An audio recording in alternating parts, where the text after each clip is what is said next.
Injil Markus pasal 7, ayat 1-23. Perintah Allah dan adat istiadat Yahudi. Pada suatu kali serombongan orang Farisi dan beberapa ahli Taurat dari Yerusalem datang menemui Yesus. Mereka melihat bahwa beberapa orang muridnya makan dengan tangan najis, yaitu dengan tangan yang tidak dibasuh. Sebab orang-orang Farisi, seperti orang-orang Yahudi lainnya, tidak makan kalau tidak melakukan pembasuhan tangan lebih dulu, karena mereka berpegang pada adat istiadat nenek moyang mereka. Dan kalau pulang dari pasar, mereka juga tidak makan kalau tidak lebih dahulu membersihkan dirinya. Banyak warisan lain lagi yang mereka pegang, umpamanya hal mencuci cawan, kendi, dan perkakas-perkakas tembaga. Karena itu, orang-orang Farisi dan ahli-ahli Taurat itu bertanya kepadanya, "Mengapa murid-muridmu tidak hidup menurut adat istiadat nenek moyang kita, tetapi makan dengan tangan najis?" Jawabnya kepada mereka, "Benarlah nubuat Yesaya tentang kamu, hai orang-orang munafik. Sebab ada tertulis, bangsa ini memuliakan aku dengan bibirnya, padahal hatinya jauh daripadaku. Percuma mereka beribadah kepadaku, sedangkan ajaran yang mereka ajarkan ialah perintah manusia. Perintah Allah kamu abaikan untuk berpegang pada adat istiadat manusia." Yesus berkata pula kepada mereka, "Sungguh pandai kamu mengesampingkan perintah Allah, supaya kamu dapat memelihara adat istiadatmu sendiri. Karena Musa telah berkata, hormatilah ayahmu dan ibumu, dan siapa yang mengutuki ayahnya atau ibunya harus mati. Tetapi kamu berkata, kalau seorang berkata kepada bapaknya atau ibunya, apa yang ada padaku, yang dapat digunakan untuk pemeliharaanmu, sudah digunakan untuk korban, yaitu persembahan kepada Allah, maka kamu tidak membiarkannya lagi berbuat sesuatu pun untuk bapaknya atau ibunya. Dengan demikian, firman Allah kamu nyatakan tidak berlaku demi adat istiadat yang kamu ikuti itu, dan banyak hal lain seperti itu yang kamu lakukan." Lalu Yesus memanggil lagi orang banyak dan berkata kepada mereka, "Kamu semua, dengarlah kepadaku dan camkanlah.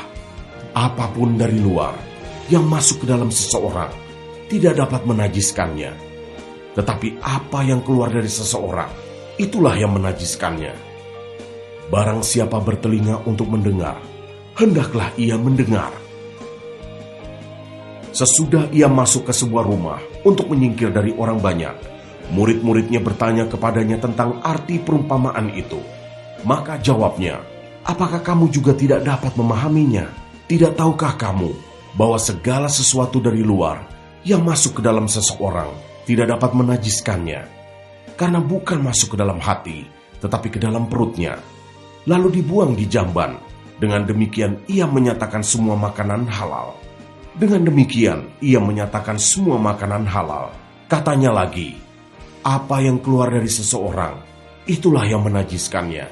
Sebab dari dalam, dari hati orang, timbul segala pikiran jahat, percabulan, pencurian, pembunuhan, perzinahan, keserakahan, kejahatan, kelicikan, hawa nafsu, iri hati, hujat, kesombongan, kebebalan. Semua hal-hal jahat ini timbul dari dalam dan menajiskan orang."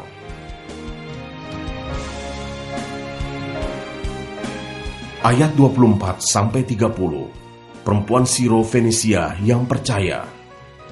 Lalu Yesus berangkat dari situ dan pergi ke daerah Tirus.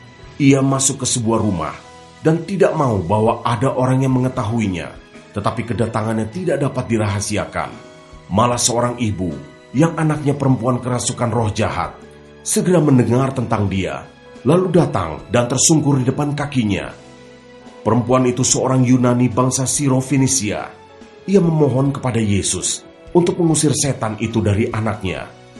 Lalu Yesus berkata kepadanya, "Biarlah anak-anak kenyang dahulu, sebab tidak patut mengambil roti yang disediakan bagi anak-anak dan melemparkannya kepada anjing." Tetapi perempuan itu menjawab, "Benar Tuhan, tetapi anjing yang di bawah meja juga makan remah-remah yang dijatuhkan anak-anak." Maka kata Yesus kepada perempuan itu, "Karena kata-katamu itu, pergilah sekarang, sebab setan itu sudah keluar dari anakmu."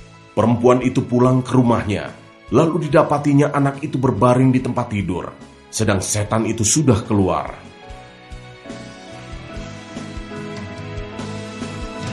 Ayat 31 sampai 37, Yesus menyembuhkan seorang tuli. Kemudian Yesus meninggalkan pula daerah Tirus dan dengan melalui Sidon pergi ke Danau Galilea di tengah-tengah daerah Dekapolis.